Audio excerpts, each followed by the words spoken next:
former New York City Mayor Rudy Giuliani. Mr. Mayor, the president insisting still to take in Syrian refugees, but yet the director of national intelligence, James Clapper, said we cannot put it past ISIS to infiltrate the refugee community. The State Department spokesman John Kirby said it's possible that ISIS and al-Qaeda will infiltrate the refugee community. Back in February, FBI Assistant Director for the FBI, Michael Steinbach, said the same thing. Back in April, Homeland Security Committee Chairman Mike McCall said the same thing.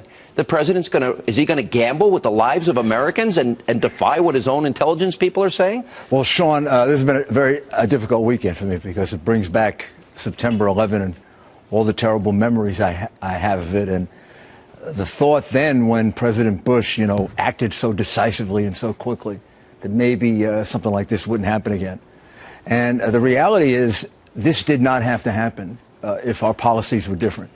If President Obama had listened to Senator McCain and Senator Graham and a whole group of other people and had set up a no-fly zone in Syria 5 years ago, if we had gone in and we had worked with the Syrian legitimate rebels, if we had not taken our troops out of Iraq and Afghanistan, ISIS never would have emerged. ISIS is filling a vacuum created by a vacuous foreign policy. ISIS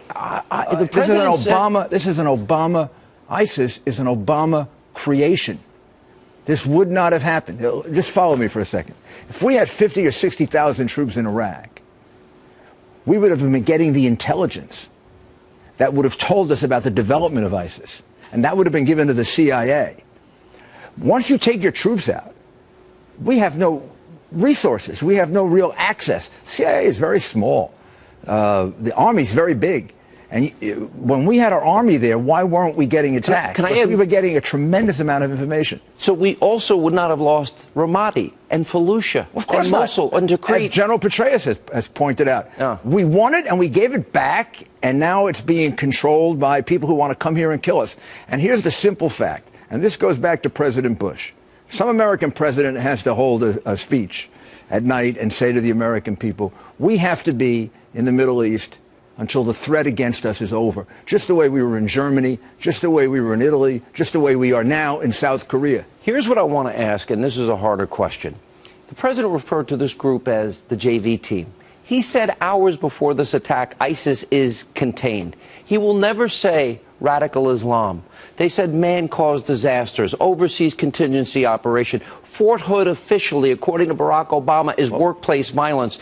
And my question is, how can he be wrong so often on something so serious, and now his own intelligence people say don't bring in these refugees, and he's insisting on bringing them here? Well, that's the very, very point, Sean. I mean, the reality is those reporters were frustrated because the president has displayed over and over again he doesn't understand ISIS. If the day before he said they were contained, and the next day they attacked Paris, there's obviously a man who doesn't understand ISIS. He's not getting good intelligence. He's getting very bad intelligence.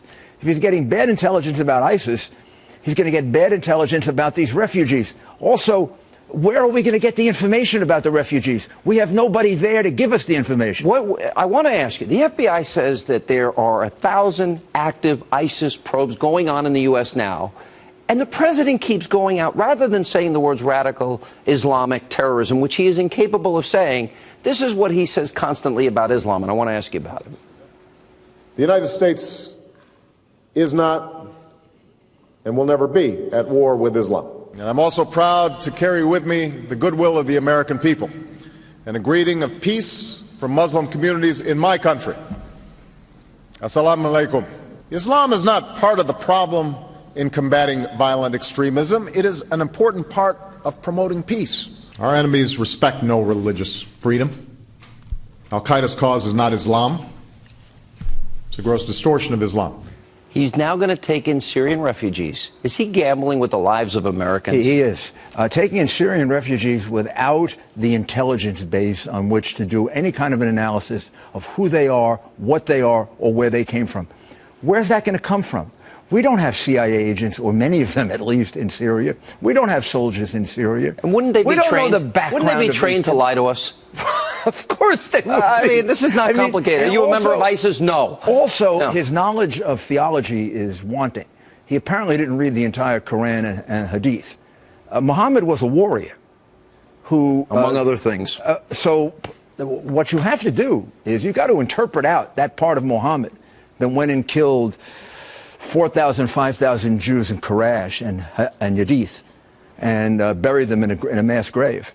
You've got to read out the invocation toward the end of his life that to be a good Muslim and to follow the life of the Prophet, you have to get someone to convert, kill him, or have him pay tribute. Those are all also part of the religion. This is ISIS. That has to be read out of the religion. Isn't that the mantra now, convert or die? Well, this is an Islamic-based radicalism. It is not Buddhist-based. It's not Hindu-based. It's not Christian-based. And it is based on... You're saying the Islamic State is Islamic, basically, which he refuses. It's based on words in the Quran that come from Muhammad and in the Hadith, which have to be read out. They have to be read out as good Muslims do. They read it out and get rid of it. 9/11 Commission report, Mr. Mayor. You remember this as well as anybody. Of course, I testified. Okay, and what did it say? They are at war with us. Yes, and we're not at war with them. That's totally ridiculous. Which how many times on your show have I said over the last 6 years, it's totally irrelevant whether he thinks we're at war with them. They're at war with us. And apparently the socialist president of France realizes we're at war with them, and our American president can't get it. How big an impact on this election? I think it should have an amazing impact on this election, because what happened in Paris can happen in any American city or any Western European city. And you and I have been predicting this for 5 years. I pray we're wrong. I am so wrong. Well, I have to come and apologize. Now we know we're not wrong. We're not wrong. And I wish we were wrong. I wish we were. Mr. Mayor, good to see you. And God bless those poor people.